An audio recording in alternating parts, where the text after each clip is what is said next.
Alrighty folks, we're working on a Bobcat 773 turbo right now. I think these arms are going to be pretty standard on most Bobcats. So our problem here was that this sensor here that has a magnet in it detects whenever the arm is swiveled up or down to unlock the seat bar indicator. It was faulty, real dirty. We had it off. I want to go ahead and change it out. So I got the sensor and the magnet itself. They're sold separately, so you can buy them individually. Not too much of a problem getting those off. The issue I'm having now is these springs right here. So what we're figuring out is that once you put these bolts in, these do not line up. This is the hole that has to line up with, and it will not. So what we're going to have to do now is, we've got this screwed back together. The bolt has to go, let me see if I can find my finger here. The bolt has to go through this little plate right here, and then through the spring. Once you get to this eye, you have to screw it on. I talked to Bobcat and they said that the only way that they can do it is to get pry bars. So we're gonna try to do that. Maybe it'll work. Probably won't be very easy. As far as replacing that, getting it hooked back up, you just gotta line these bolts up. Just like that. There'll be a nut on the back, which you gotta keep a good Folgers can to keep all your shit in. Same thing over here, not too hard.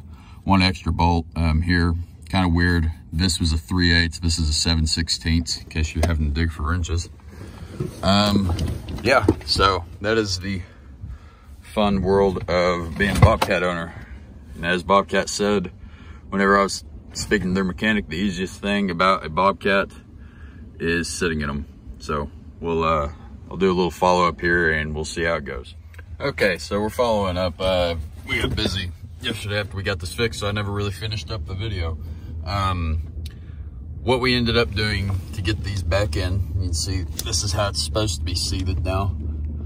What we ended up having to do was tighten this all the way up where that screw sticks through, all the way through, and we were sticking it all the way through to the point that it was pushing against this piece here, and it would get it closer and closer in line.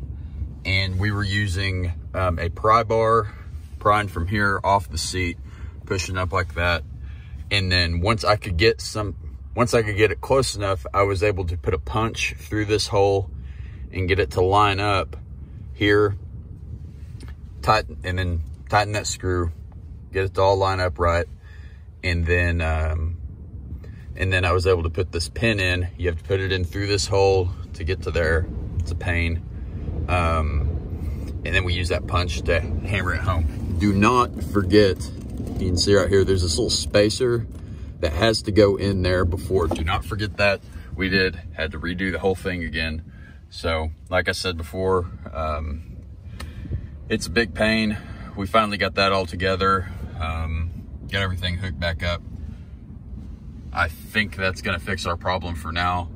One thing that Bobcat did mention, not John Deere, one thing Bobcat did mention was that for some of the error codes we were getting with the seat bar, short to ground, and some other things, it could have been a wire that was shorting out. Now that wire, we're not sure where it was. We'll have to search for that some more.